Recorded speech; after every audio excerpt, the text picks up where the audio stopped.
aurat. Sama pengertian aurat. Menurut bahasa, kata aurat yang berasal dari kata awira yang berarti anak tuh kekurangan, kosong laoan dan disebut juga jelek atau aib dikarenakan jelek dipandang mata dan aib manakala terlihat. Demikian juga kata ini dipergunakan untuk menunjukkan setiap tempat atau rumah kosong dan dikhawatirkan akan dimasuki pencuri atau musuh, disebut aurat.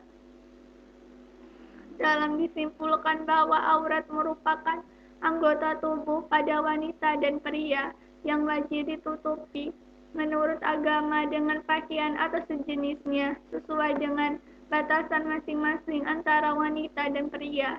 Jika aurat itu dibuka dengan sengaja, maka berdosalah pelakunya. Masing-masing dari wanita dan pria memiliki batasan aurat yang telah ditetapkan syariat Islam.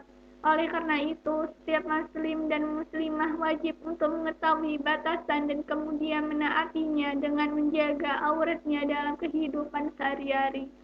Adapun batasan menutup aurat, batasan aurat wanita. Para sahabat Nabi SAW dan ulama telah menafsirkan maksud dari firman-Nya, kecuali yang biasa nampak. Berikut ini beberapa pendapat mereka. Menurut Ibnu Umar, yang biasanya nampak adalah wajah dan telapak tangan. Begitu pula menurut Ibnu Abbas dan Imam Al-Auza'i. Hanya saja Ibnu Abbas menambahkan cincin dalam golongan ini. Ibnu Mas'ud, maksud dari kata tersebut adalah pakaian dan jilbab. Said bin Jubair mengatakan maksudnya adalah pakaian dan wajah. Dari penafsiran para sahabat dan ulama tersebut, jelaslah yang boleh nampak dari tubuh wanita adalah wajah dan kedua telapak tangannya. Para ulama berbeda pendapat dalam menentukan batasan aurat wanita yang akan dijelaskan sebagai berikut. Yang pertama, mazhab Hanafi, bahwa aurat wanita adalah seluruh tubuhnya kecuali wajah, telapak tangan, dan telapak kaki sampai mata kaki di dalam sholat maupun di luarnya. Namun, apabila disentuh oleh yang bukan mahrum atau dilihat dengan pandangan hawa nafsu, maka ia berubah menjadi aurat yang mesti ditutupi. Pendapat ini didukung oleh Imam At-Tasuri dan Qasim dan kalangan Syiah. Selain itu, menurut mazhab Hanafi bahwa remaja putri yang belum balik dilarang membuka wajahnya di hadapan lelaki, bukan karena wajah itu aurat, akan tetapi dikhawatirkan menimbulkan fitnah. Yang kedua, mazhab Maliki, bahwa aurat wanita di dalam dan di luar sholat adalah seluruh tubuhnya kecuali wajah dan telapak tangan, serta wajib ditutupi ketika dikhawatirkan terjadi fitnah.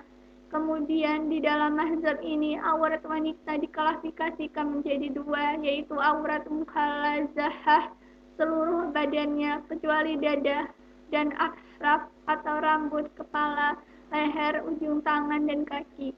Sedangkan aurat mukhafafah adalah seluruh tubuhnya kecuali wajah dan telapak tangan. Apabila terbuka bagian dari auratnya, mukhalazahah dalam salat padahal ia mampu untuk menutupnya, batal salatnya dan wajib mengulangnya. Sedangkan apabila aurat mukhafafah terbuka, tidak batal salatnya, membukanya makruh dan haram melihatnya. Adapun aurat wanita di luar sholat di hadapan pria yang bukan mahrum adalah seluruh tubuhnya kecuali wajah dan telapak tangan. Di hadapan mahrumnya seluruh tubuh selain wajah dan atraf atau rambut, kepala, leher, ujung tangan dan kaki. Adapun ketika berada sesama wanita baik mahrumnya maupun tidak, maka batasannya auratnya adalah pusat dan lutut. Yang ketiga, yaitu mazhab Syafi'i, bahwa aurat wanita di dalam sholat adalah seluruh tubuhnya kecuali wajah dan telapak tangan. Apabila bagian dari aurat ini terbuka padahal ia mampu untuk menutupnya, maka batal sholatnya. Namun, apabila terbuka karena angin atau lupa, maka segera dia menutupnya dan tidak batal sholatnya. Adapun di luar sholat, maka aurat wanita di hadapan pria bukan mahramnya seluruh tubuhnya. Sedangkan di hadapan wanita lain baik muslimah atau kafir adalah seluruh tubuhnya kecuali bagian tertentu yang terbuka ketika melaksanakan pekerjaan rumah tangga. Adapun aurat wanita ketika ia bersama dengan muslimah dan pria mahramnya adalah antara pusat dan lutut. Yang keempat yaitu mazhab Hambali. Terdapat dua riwayat dan Imam Ahmad Saleh satu riwayat menyatakan bahwa aurat wanita balik seluruh tubuhnya termasuk kuku jari, tangan, dan wajah. Namun pendapat yang kuat adalah bahwa aurat wanita di dalam sholatnya adalah seluruh tubuhnya kecuali wajah dan telapak tangannya. Ketika ia berada sesama wanita, baik mahramnya maupun tidak, maka batasan auratnya adalah antara pusat dan lutut. Hal ini yang menjadi dasar hukum kenapa sebagian umat muslim perempuan atau terutama yang bermazhab Hambali menambahkan cadar untuk menutupi sebagian mukanya. Adapun batasan aurat laki-laki, ketentuan antara laki-laki adalah apa yang ada di antara pusar dan lutut. Rasulullah SAW bersabda, aurat laki-laki adalah segala sesuatu yang ada antara pusat dan lutut. Hadis Bukhari, Daruh Bini, dan Baihaqi.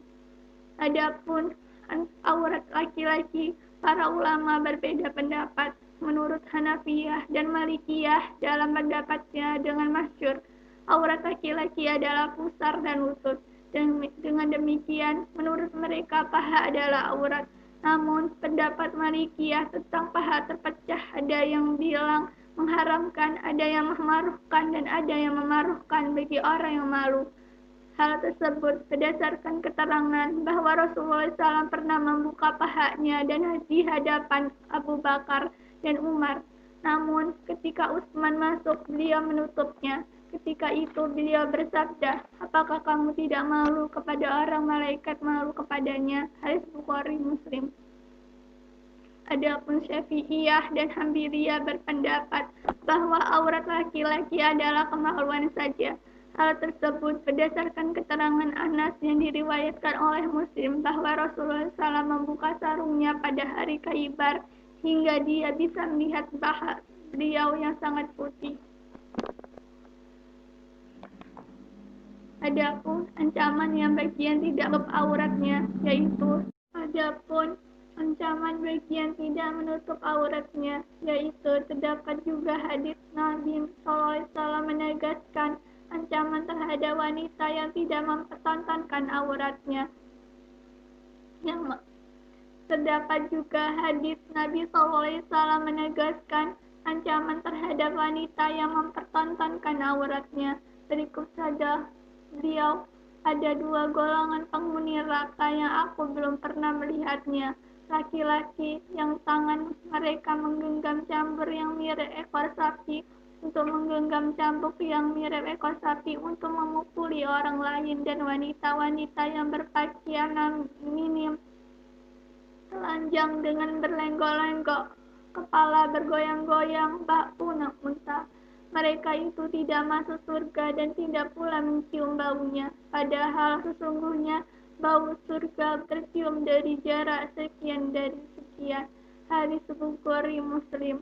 Hadis ini menjelaskan tentang ancaman bagi wanita-wanita yang membuka dan memamerkan auratnya, yaitu siksaan api neraka. Ini menunjukkan bahwa pamer aurat dan buka-bukaan adalah dosa besar, sebab perbuatan-perbuatan yang laknat oleh Allah Subhanahu wa taala atau Rasulnya, dan yang diancam dengan azab mereka adalah dosa besar. Adapun terdapat dua hikmah besar tentang persoalan menutup aurat seperti berikut. Yang pertama, supaya mudah dikenali.